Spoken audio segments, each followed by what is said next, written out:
Hey there, what's up, everybody? This is Josh with Service Business Mastery Podcast. Sitting next to me virtually is Tersh. We are coming to you on a Friday because we had some scheduling issues on Wednesday.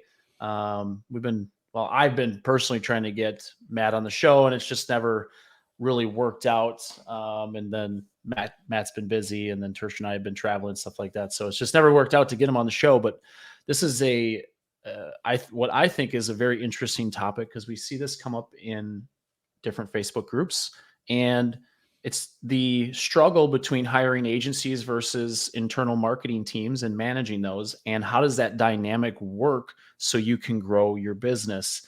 And Matt is a director of marketing for a company. Actually, it's a group of 5 brands now, and he can go over that when we bring him on. But that group, he manages different marketers, both internal and external. And we're going to kind of talk about the dynamic and maybe some other stuff because Matt has some opinions on things that I think you guys will all appreciate and stuff like that because he comes from the contractor side. So he's in marketing, but not on the digital marketing side like mine, like as an agency. So I think he's going to have some unique insights that everyone's going to get some value from today. Yeah, I like the thought process of treating your marketing company, marketing agency as an employee. So I'm curious how that thought process is going to go with actually hiring, CMO or something to that. You know what I'm trying to say. No, but I like watching you try to explain it. Yeah, let's just beat around the bush until something makes sense. Yeah. So cool. Well, before we get started, Josh, you want to give a shout out to partners of the show?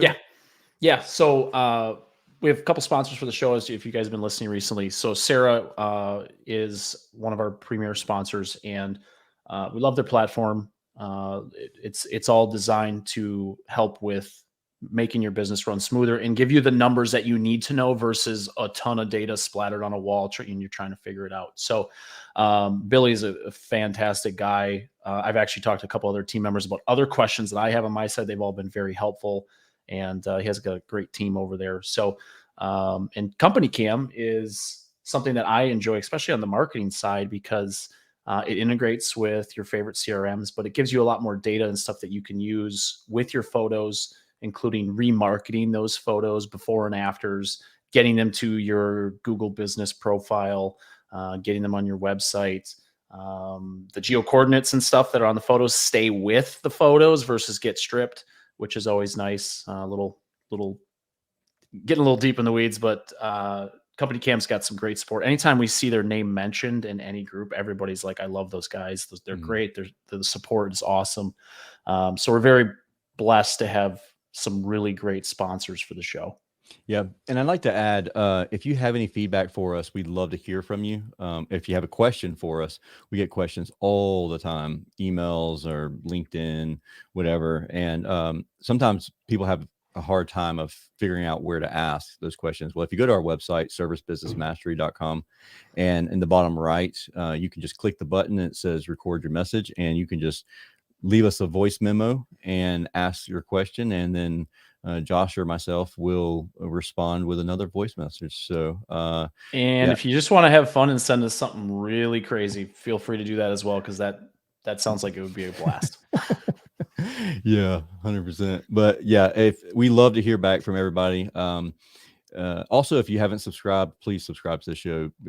It's how we, There's clearly something wrong with you if you haven't subscribed yet. So figure it out and subscribe to the show, or else. Right. All right, let's get started with the show. Are you looking for valuable business advice to reach that 7-figure revenue mark?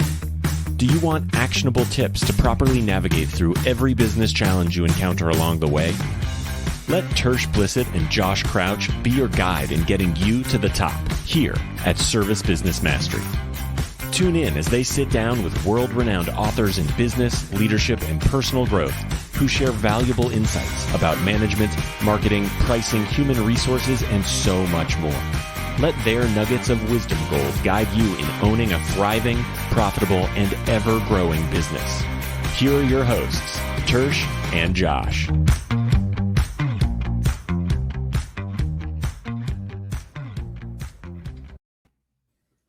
Hey, Matt. How's it going? Nice little intro there. Yeah, well, it was totally planned out. We had a pre-written, so. Sounds like it, doesn't it? Matt, I feel like you and I have been talking for a while trying to set this up, and it was finally like, stop talking about it, just figure something out. And it happened to coincide with a schedule change on Wednesday because I didn't realize our baseball games were so early, and here we are. We finally got you on the show, so welcome. Thank you. It's a pleasure being on. I'm sure we'll have fun with this conversation. So, yeah, Josh is much more familiar. Y'all have a relationship. For anybody who might not know who you are, your background and all that good jazz, can you share a little bit about that? What makes you an expert? Yeah, totally. So right out of college, graduated from Butler here in Indianapolis, went right into the trades. So I had a year-long internship at Delta Faucet Company on their retail team. However, it was 2010. Housing market hadn't quite recovered yet, so things were still frozen there from a hiring perspective. So ended up going to work for a distributor here. I was a territory manager for Carrier, just working with different dealers, bringing them on board, working with some larger established dealers and all that fun stuff. Then made the decision that I wanted to go work on the e-commerce side. So I went to work with Will at, it's now Contractor Commerce. Before that, it was the e-commerce platform for selling filters, humidifiers, all that fun stuff online, and helped him build that business. Was business development manager there, but not in the traditional sense of like a BDR. This was more of a working contract negotiations with the various manufacturers, getting product, finding the right product, what makes sense with Google Shopping and all that fun stuff, and getting them into the feeds and all that fun jazz. So did that for a couple of years, had a hell of a time building up that business. That was fun. That was a lot of fun, high pace. It was good. Now, did you go to Columbus? Because that's where he's located, isn't he? I was living over in Monroe, well, Centerville I lived, but his location is in Monroe, Ohio, which is right between Dayton and Cincinnati. So yeah, I was over in Ohio at the time. Then I went to work I wanted to really get on the contracting side, man. I just could tell like this is the fun side to be on. So I went to work for a smaller regional contractor. We had a location in Cincinnati and Lexington. Worked there for a few years, then was like, well, I haven't been on the agency side. Let's try that. So ended up going to be vice president of marketing for an agency here in Indianapolis. Wanted to move back closer to family. Both my wife and I have family here in Indiana. So we want to get back to Indianapolis. So found a good fit there, a marketing agency for the home services industry, essentially. And they have a B2B wing as well. But did that for a few years, and then the opportunity arose to come here to Max Service Group, and it's been one hell of a ride. Ton of fun. So now, what do you for almost 4 years, right? Yeah, 3.5. And what do you do there? So I am the vice president of brand experience. So we have the marketing, obviously marketing, recruiting, client care, dispatch, follow-ups, client assurance, all report through a manager or a director that then reports up through me. But really just really working with some really awesome people, have hell of a leadership team, hell of a management team, just helping remove roadblocks for them so they can be as successful as possible. And ultimately the team becomes as successful as possible. That's awesome. So, and you guys are, so this position is, it's been like the last 6 months, right? You were the director of marketing prior to that, which you guys have a mix. Can you want to kind of talk us through like how you guys go about doing your marketing and what that looks like? So, because I know this is always a struggle because it's like hire an agency, don't hire an agency. And it's like Republican Democrats, one or the other, not both. And I think there's definitely, and you probably will agree with me, there's always a middle ground somewhere. Oh, for sure. And it depends where your business is, right? And when you're smaller and maybe you don't have someone internally that really understands marketing from a holistic perspective, it makes sense then to use an agency that is able to have multiple people with different specialties to be able to work on your business. However, as you grow, then you start finding ways that it actually becomes more efficient for you and you can get more output if you bring a job internally. So like right now, and we're budgeted to end up between 95 and 100 million in revenue. We have, as a marketing team, obviously myself, kind of setting the overall strategy. Then we have Kevin, who does, he's our digital marketing manager. Then we have Danny, she's our senior graphic designer. We have Judy, who does all of our media buys across all of our markets for billboards, TV, radio, OTT, all the fun stuff, all the media stuff. That there's no way I would be able to figure it out. So she does that. Then we have a social media and community involvement manager that just focuses on our giving to the community, and then also our social media channels, as well as making sure we get that content, feed that content through. We don't push promotions on social media very much, specifically from a newsfeed perspective. If anything, it may be an ad here or there. But really, it's hey, here's how we're involved in the community. We understand that the relationships have to be deep in the community. They're not just spread wide. So when you say that, how do you do that when you've recently acquired a business? From building the deep relationships, or in the community. Yeah, totally. So we're very strategic about our approach and what we can do. Sorry, I just had two people were waving to me through the window that work remote that were just saying, hey, so sorry. You're good. Anyways, we are very strategic about our community giving. And whenever we make an acquisition, part of that plan, the marketing plan going into it is our community involvement and how we're going to give into that local community. So everything is mapped out over 12 months. We know what amounts we're giving to charities, how many charities we're impacting, and we're very strategic about the charities that we choose. They're all local. We do not give to necessarily national organizations because we want the dollars going back into the communities that we serve. Because we realize these dollars are given to us by the community. They need to be invested back into the community. Great point. So we are very strategic and purposeful about our giving, and that's the biggest thing. You just got to put the dollars, put a plan together, and put someone in charge to be able to hold the company accountable to fulfilling the promises of the community that you set in place. Yeah, I love that, especially the local part. Now, myself being on the SEO side, and I know you know this, but links from local, them mentioning them on your website, on their website, that they locally gave sponsorship or they have a spot for you on there and stuff like that too, can be very powerful in the digital sense. So it not only does all the feel goods, right? The feel goods, the socials get nice exposure. You may even get some local television or radio exposure from that, because you never know who is part of these charities, right? There's always somebody, but there is some nice digital exposure that stuff really ties to as well, that kind of puts a nice bow on everything. So it's something that I think more contractors should start looking at. Don't feel like you have to get $10,000. Like, no, if you got $500 and that is all you can do this year for one charity, find one that's close to your heart and donate to them and set it up and talk to them and start developing relationships and start giving your time, if nothing else. Yeah. And here's the thing. If you're giving genuinely, karma's going to work in your favor. Yeah.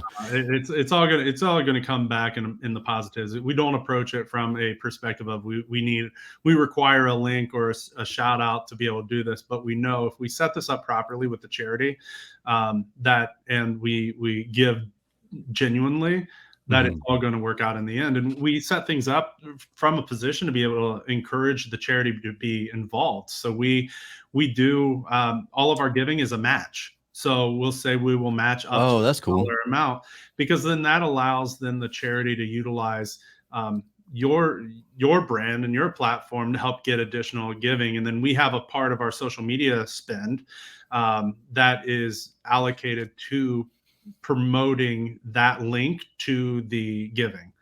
And we just say, hey, charity, we've partnership this month. We give a brief intro, then we give the link to the giving, and just let our fans, right, become their fans, and help utilize our network to be able to help drive additional giving to their charity. Because they don't have marketing budgets, most definitely. No, exactly. So we're their marketing budget for that month. Now, do you do a different nonprofit each month? Yeah. There are a few that we may, depending on what their need is or how our relationship is, we may do a couple times a year. But in general, it's a different theme each month. So it may be, youth in need. That's a big one for us. Damn, man, these kids, they just need a chance, right? They just need a Yeah. little bit of hope to be able to springboard their future, and then they're going to be a kick-ass human being. Mhm. Like us, that's important. We got to help them, right? That is our job as adults in society, is to help them become the best versions of themselves possible, because they may not have the support structure at home, or they may not have a support structure at all. So, Matt, let me ask you something for like I'm Mhm. thinking small business Yeah. just starting out, Mhm. because you've already, the group has already reached almost a legacy status Mhm. as far as size and revenue wise. Um, is that a wise decision to make if you are, I mean, just starting out? And if so, like, how are you budgeting to give back? Because the giver's gain, philosophy, I mean, it's real. As long as you're not trying to game it. Right. But at the same time, it's like I personally, I mean, we're philanthropists at heart, my wife and I, and we could give ourselves into bankruptcy. You know Yeah. what I mean? Absolutely. And so you have to be careful, especially as soon as soon as some people hear that you're willing to do this, then all of a sudden it's like, woof, Well, we get you a ton know, of mail. We get a ton of mail on giving opportunities. But here's the key, though. You build it in as part of your budget. Like, that should be just a standard business practice of what is your budget that you're going to be giving back to the community. And then, if you think about it, if you yourself have a servant heart, and you're doing this, and this is part of your business plan, you're going to attract people of similar kind, right? And so that's really helpful, because you're then bringing on people that believe in what you're doing. It's even an internal tool, right? To mhm. be able to say, hey guys, this is what we're doing. This is the charity we were able to take part in. Um, this is a family in need that we've been able to help and give them a free HVAC system. Or we just did last month a free water heater to a first responder. And people submitted stories that they had of a first responder that has impacted their life. We're going to do the same for teachers. We do families in need all the time. That's really where we keep our kind of charity free HVAC systems really focused towards families in need. And like, the stories that you're going to get, like, your team, becomes so invested Yeah. in what you're doing, and their why they're waking up and going to work every day, right? Simon Sinek's book starts with why. Is Hmm. a huge book for me. Yeah. And just being able to understand that why, and have that why not only be part of the business and the company, but of the team, that's incredibly impactful. I mean, I could share story after story, but we had one where we gave, there was a mother, the family was in need, they had financial needs, but we were able to give them a free HVAC system. And it was for well, we ended up finding out were her last weeks of her life. And Wow. the stuff that we shared that story because we want our team to know why they're going to work every day. This is part of why we're going to work every day. And we share that story, and then it was heartbreaking, but I even think helped But the strengthen our comfort, mission. the comfort that you provided in their last days, like that's just going to be something that the family's going to remember forever. Well, yeah, and just the team members, and they become invested, and they understand that why. And then we unfortunately sent an email giving them an update on what happened, that she had passed away. And it's like, that was terrible, heartbreaking news to share, but it Hmm. strengthened the mission of the group entirely. Yeah. And those are the intangibles of giving. I never want to see someone have to lose their life, absolutely. But Oh yeah. intangibles of giving are that people are coming to work with more of a purpose, and it makes them part of something bigger than just Yeah, an HVAC company. and they're proud of it. It's like Right, totally. you get to yeah, I'm a part of this, like, and gives them that ownership and that, you know, You're good. That's awesome. I like Well, that. they don't feel like their boss is just taking all the money that they made. Right. That's true. Well, Right. so here's my question, and this is just one part of marketing, but so and I understand the local giving to local charity organizations. What happens if you have a strong desire to support like a leukemia and lymphoma society? Obviously they do like man and woman of the year walks and everything else, so they generate a ton of money. So I understand completely that the local nonprofits and charities need our money more, Right. But what happens if you have team members who have been personally supported by like leukemia and lymphoma society?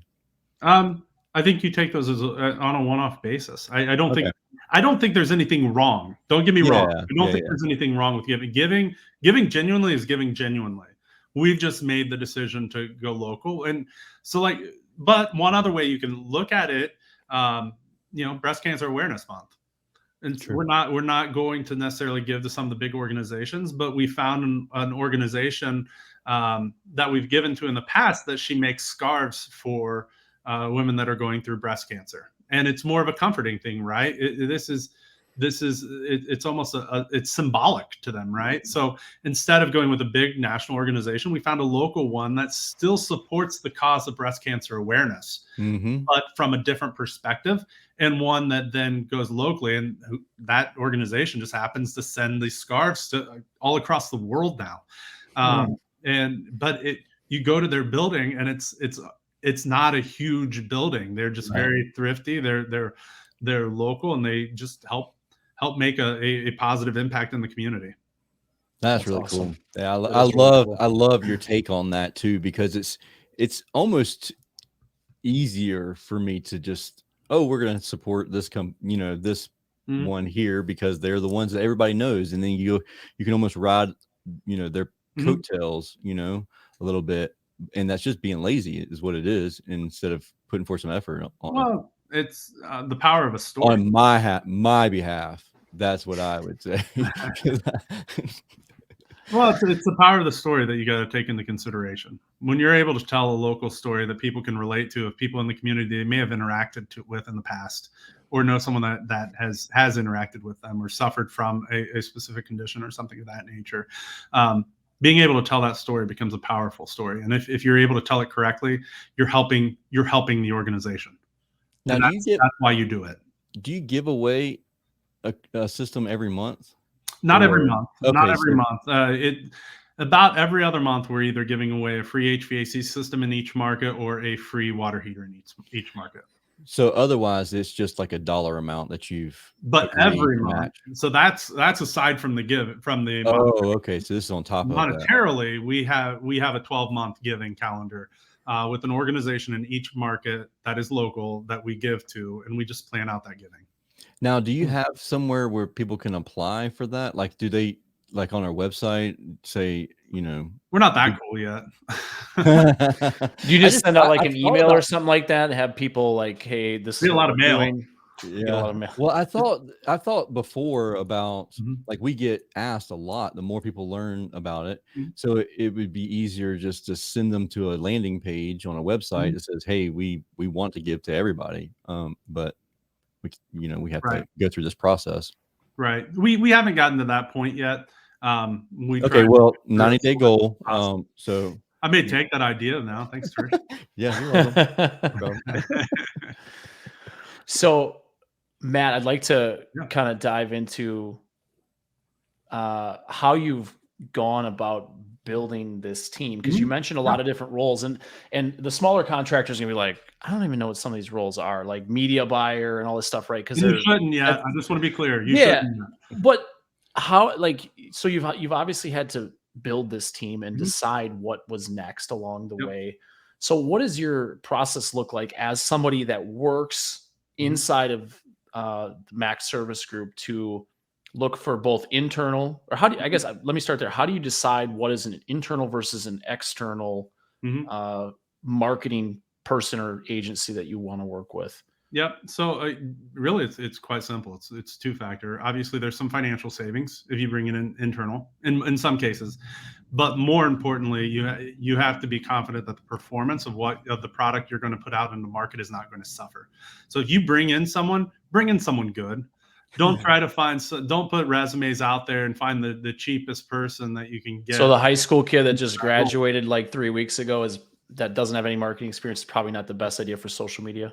Who's going to train them? Like, if you're not a marketing person, somebody that doesn't know how to use social media. Right. So it's like, if I'm hiring a role internal, it's going to be someone with experience. It's 100% going to be someone with experience, and they're going to be really amazing at what they do and a really amazing human being. So how do we know that they're good though? Because like there's like on the air conditioning side, the plumbing side, like people can come in here and they can sell if they're to the full of world. shit pretty quick. But I know really fast if they don't know what they're talking about. Right. And then if a marketing, guru comes in here and they know all of the buzzwords, they know, everything to say. And I'm like, dang, that guy knows what he's doing. Right. Let's hire him. And then like a year later, it's like, we ain't grown, but you're expensive. Start them off as a freelancer for your business. Oh, okay. Also, this is coming from a very genuine place. If they don't work out, don't be afraid to let someone go, because it's not fair to you or them to keep the rest of your team. Yeah, I mean, think of it. It's not fair to them, because if it's something that's not going to work out, that means you're just stringing them along and letting them miss out on opportunities to join another team that they may be a perfect fit for. Man, I gotta pick my feet up. You stepping on my toes.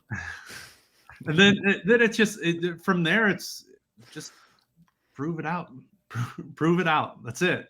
We're in the beautiful part of marketing. So much of it is proving it out and just showing the data behind it and making decisions. So you're saying just ask for proven results. Of show me the results. Get me in contact with some people that you've worked with that can vouch for you.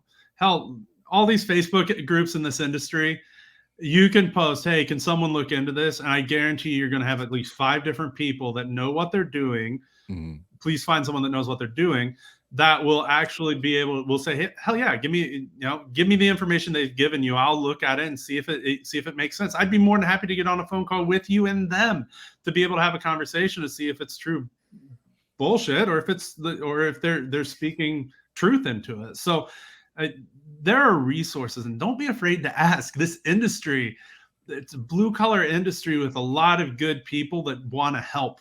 That's all our businesses are. We're service businesses, right? We genuinely, all we do every day is help people. So you're going to find people that are willing to step up and help you and guide you and give you pointers. Just ask. That's the whole reason that we started this show, was to help those and help answer unasked questions. Right. So how about this question that leads into, once they've been hired and they're on your team, what if we don't have a scorecard for how to measure their success? Yep. What's a good number? Like, what's a good KPI? Like, I know it's a buzzword, KPI, and like, I get those emails every day and they never even get looked at. But that's another topic for I'll take you off my email list. Just take me off, because I'm not even looking at it. I have a special folder for it. Got a lot of unreads, but it's cool. But so like, once we get to that point and we've hired someone, like, how do we know that they're successful? I mean, obviously we need to know a little bit about them, about that position if we're hiring. Well, I think this really gets into contractors. So they know they need marketing, but they want to put their head in the sand too. Here's the key though, guys. They want to put their head in the sand. They don't want to learn about it. So they have no idea if someone's pulling their chain. You're probably going to be working with an agency first, so you're learning something from them. You're rarely going to have someone that's starting up an HVAC company and immediately they're bringing in someone for marketing. So you're going to be working with someone on your marketing.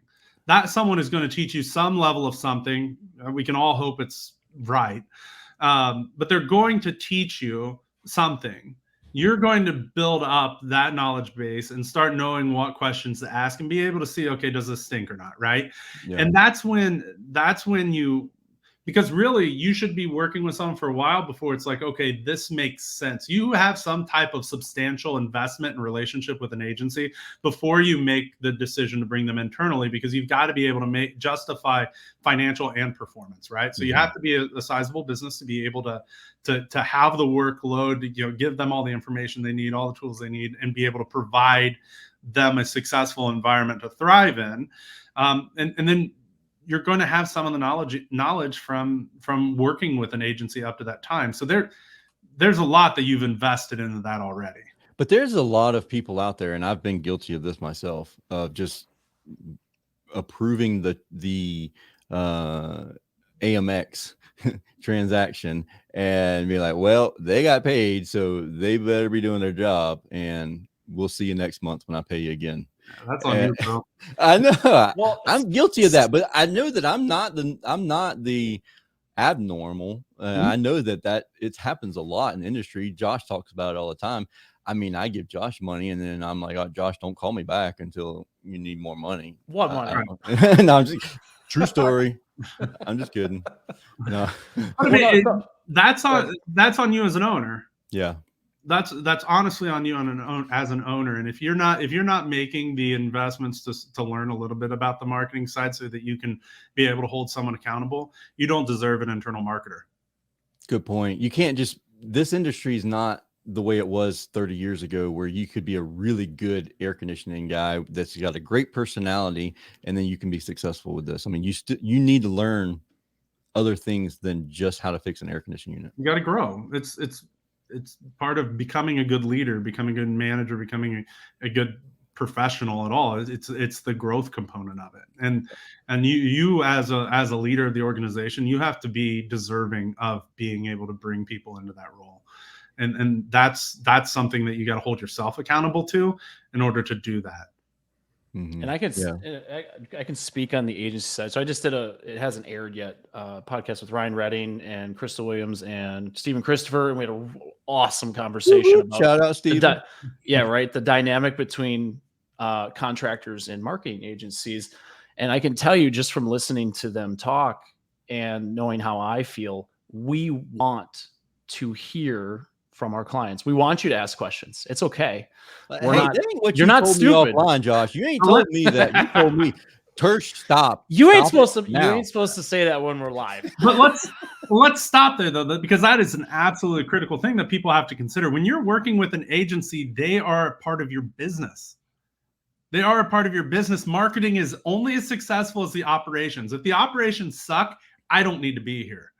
Right. Oh man, that's a whole nother podcast episode. It is 100% important that marketing is aligned with operations. And that's why I'm in the operations calls in the morning, where we go through, the 3 and 5 day calls, what we're looking at, what we're able to do today, what we need to do tomorrow. Because not only do I need to be able to influence what's happening in client care or with our dispatch team, but from a marketing perspective, then I take that message to our marketing team, and we know what to work on a daily basis when we need to pivot. This is a very reactionary. You're always doing proactive things. Don't get me wrong. There's always SEO. There's always, optimizing your campaigns, everything of that nature. But a big part of driving marketing and be successful is being reactionary within the business, because your day-to-day needs within an HVAC and plumbing, because our consumers don't plan these purchases, right? These are problems that happen immediately. So to be able to say you plan all your marketing, that's false. You have to be looking at it day to day, because that's when you see the growth, because marketing's responsibility is to get that dispatch board to 100% each and every day. So that's our responsibility. What happens if you have an agency that's outside? How do you include them? I know from talking with Steven and everything else, like the big companies including their agencies into a Zoom call or whatever. But how do you have that interaction if you are the guy picking up the phone call in the field and trying to get them scheduled on Sarah? You listen, I heard text messages pretty cool. Email's pretty cool. Even if you are smaller, you have the ability to communicate, but you got to take the ownership of that. You got to reach out to your account manager if you're working with an agency and say, hey, we're really light on these types of calls today. We could use more. Now, also listen to their reasoning. If they come to you with, hey, this is what we're seeing, this or that, maybe we need to increase CPL for the bid strategy, whatever. Listen to them, but then you guys make a decision together. But you have to include them in the operations. Otherwise, they're going to be doing the same things they were doing yesterday because they believe it's working until they don't know that it's working, right? Yeah. So it's part of that onus. If you want to grow, you're going to include marketing in more of your conversations because they have the keys to fill up the board for you. There's a buddy of mine, John Wyman. He got into service and then just hit the ground running. And one of the things that really blew me away with John is the fact that like he could spout off his numbers like every day, and he's the one that's just taking off. And I'm like, dang, Mo, like, you know, your home advisor cost, your everything, like your LSA stuff, like he knows it, like he lives and breathes it all day long. And I'm like, dang, that's like, you're a marketing person. And he was like, no, you got to know those numbers in order to really, you know, funnels.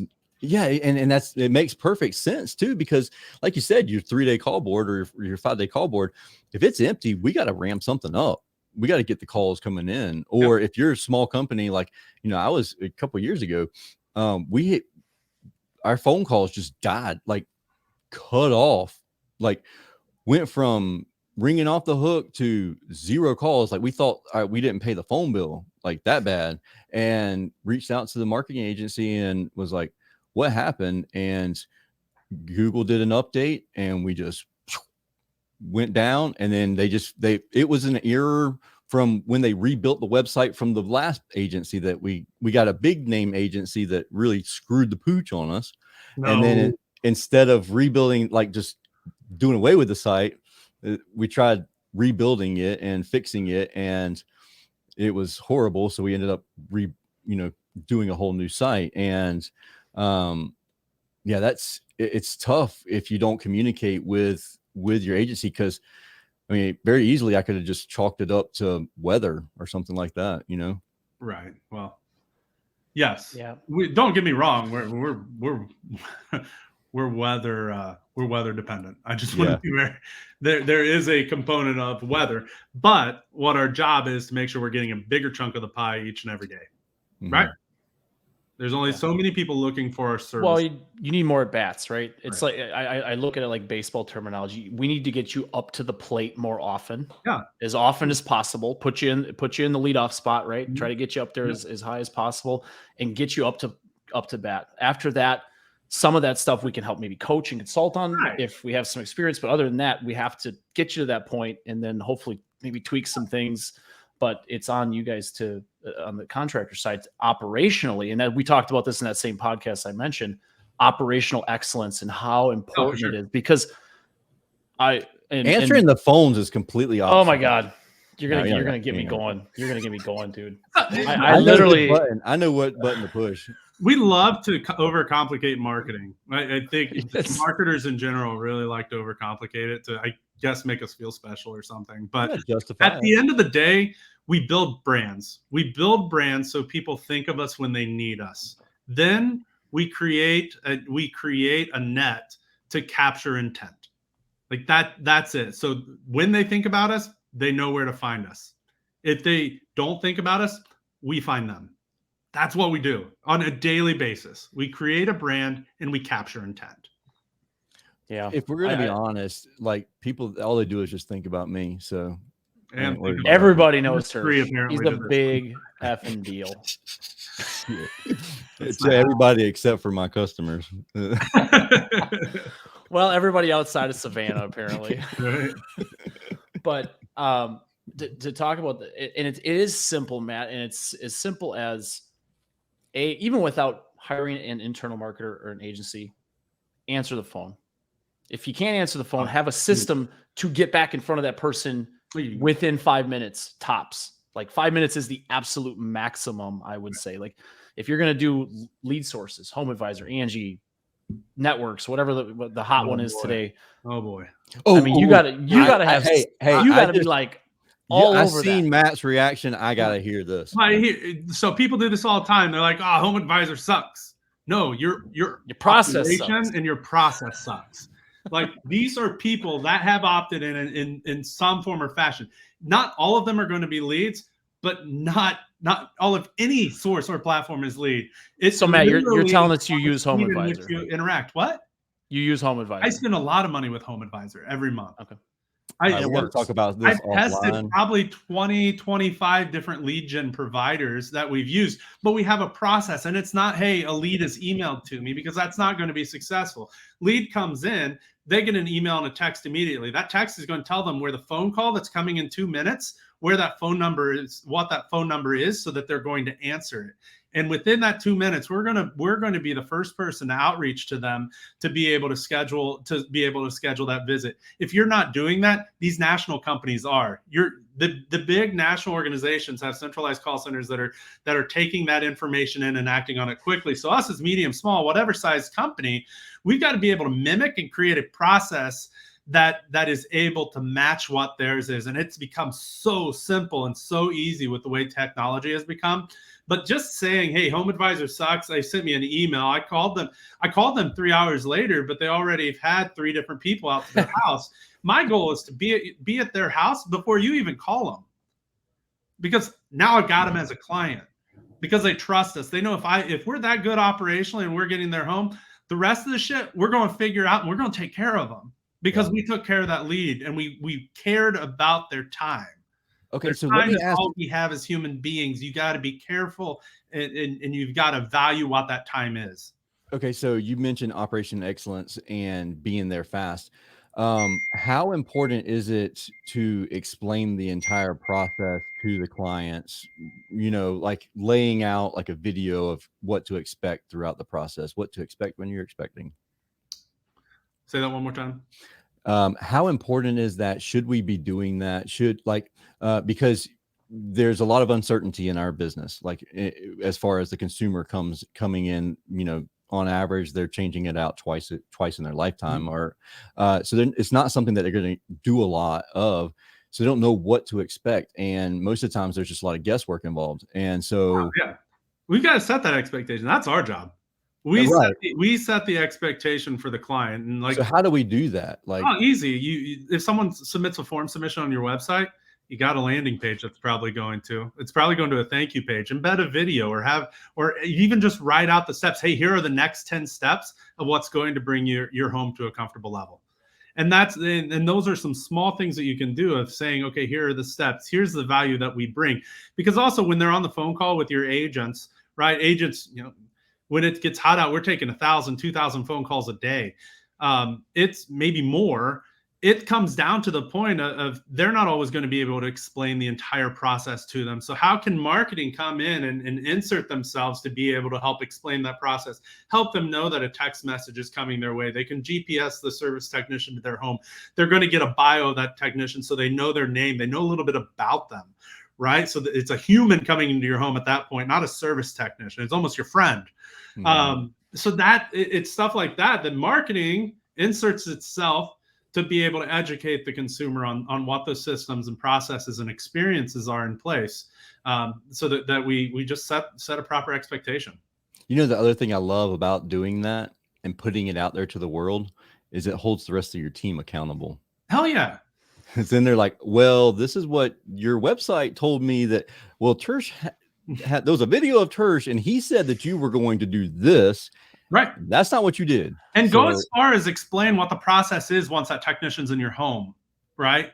Because then that even holds them more accountable. That I go, no, we're and then we'll show up and we'll shake your hand and fix the issue. No, what are they going to do once they're in the home to be able to come in and say, okay, here's what this experience is going to look like. Here's what the process is like. So that they know from beginning to the very end, and when they have a problem until that problem is solved and your truck is out of the driveway, here's what they're going to expect from you as a company. So how do you present this scenario? I know how I've done it in my videos. I like to hear your input on it, and that's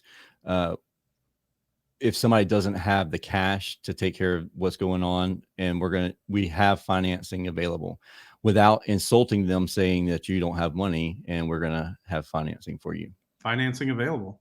I mean, in that video, or in that, what to expect, hey, if this is going to be right. I think just setting the conversation, right? Just talking to them, being real with them, and saying some people rather use our money than theirs. Yeah. So we do have competitive financing rates available to be able to come up with a very a fair monthly payment for the investment of your HVAC system. Right. Mm-hmm. It's all about how we have that conversation and how we open up the dialogue. If you're like, hey, you can't afford this shit, so here's financing, that's going to go poorly. That's right. Probably the most terrible way to approach it. But it's like you said earlier, like, this isn't something that they're planning on doing. Most people aren't planning on replacing a system. It just happens. It broke, and we might not have the cash there. We might can get it in a couple months or whatever. But it's just that conversation that lead into, hey, you may not have expected this to happen, so we have financing available for those situations. Right. And you just don't put it as in a framework that they can't afford it. No one likes to say they can't afford something, right? That kind of goes against the grain. You know what? I'm gonna go sell my house now. Right. I sold my car, now I can. Right. But it's all about the framework of the conversation. Everything, how most things in life are about expectation setting. Setting the proper expectations can go a long way.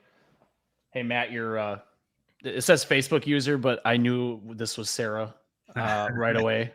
She's yelling at me because I said up to 5 minutes, and she's like, no, you already lost it. So Sarah, thank you. We should have probably just thrown you on this podcast. We've just dispatched to the house already. Yeah. Right. Well, that's the thing. And honestly, so he touched on the technology, but there are integrations, and you guys probably hear that word a lot as a contractor, because everything's an integration now, because that's the way technology talks to each other. But there are integrations. As soon as a home advisor lead comes available in your that matches your criteria, it can send a pre-built message, a pre-built email, a voice message. There's a lot of things that can happen. It just, you have to take some time to set it up, or to find those. You have to find the right technology partners. Oh yeah, because we all have we got a lot of spare time as business owners. You do. You're never doing anything. We do podcasting. I see you on podcasts all the time. Exactly. See, he's just hanging out with me. Right. But there are people that can help you set it up. Right. There are. Ask the groups, Josh. The groups, just pay for the investment. Put it into your pricing, something to be able to do this, because it is a viable option. Or unless honestly, you're in Indianapolis, Louisville, Cincinnati, or a viable option. Especially if you're in those markets. I would say the other thing too, and this is how I used to use Home Advisor when I was at the last company I was with. Those notifications came right here. I literally had text messages saved on my phone, copy, paste, send, and it was immediate. We didn't do a lot of Home Advisor because we were in a very, very tiny town, but it worked. So, I mean, it was definitely very profitable for us for what we did, and it can work. Anything can work if you dig deep enough. If you give it 3 weeks, it's not going to work. Right. You gotta go deeper. You gotta stick with something and try to go deeper with it. That's same thing with important. Same thing with CRMs. We see that conversation a lot too, right? You can't stop, a third of the way and be like, oh yeah, I'm not going to do any more than this. So, Matt, because I know you're very active when we talk community, you're very active in the trades community and giving advice, especially to like teams of internal marketers or people that are thinking about those types of things. Where can they get a hold of you? LinkedIn's a super easy one. I have a lot of friends on Facebook. If you type in Matthew Tyner, there's not many of us. So actually this picture behind me, I think, is probably my profile picture if you want to take it. It is. just so you know.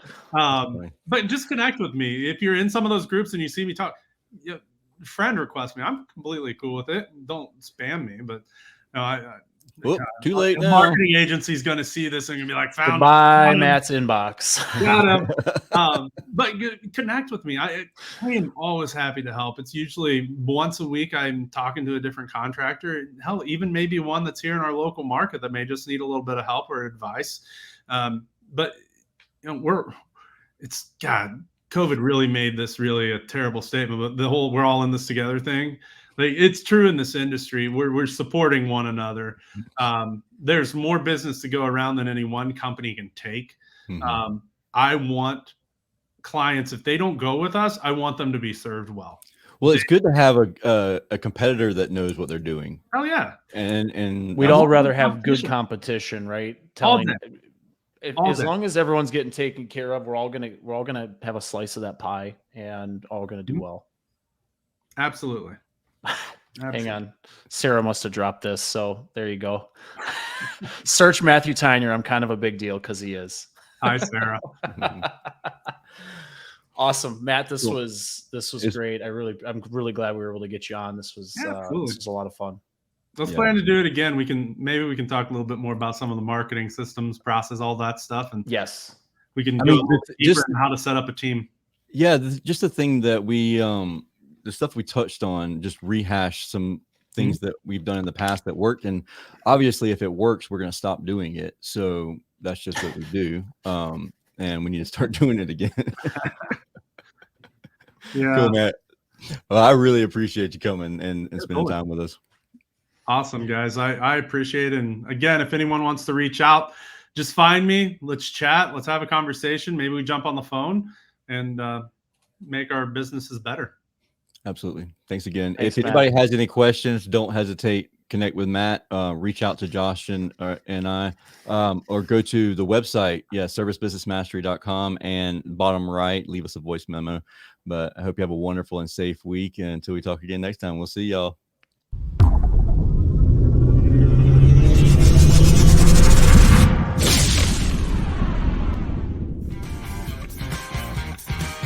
Thank you for listening to this episode of Service Business Mastery. Now that you are equipped with essential business advice from this impactful conversation, you are one step closer to becoming the successful owner of your dreams. If this episode has been helpful to your business journey, don't forget to subscribe to the show, leave a rating, and share it with other owners as well. Visit servicebusinessmastery.com to learn more.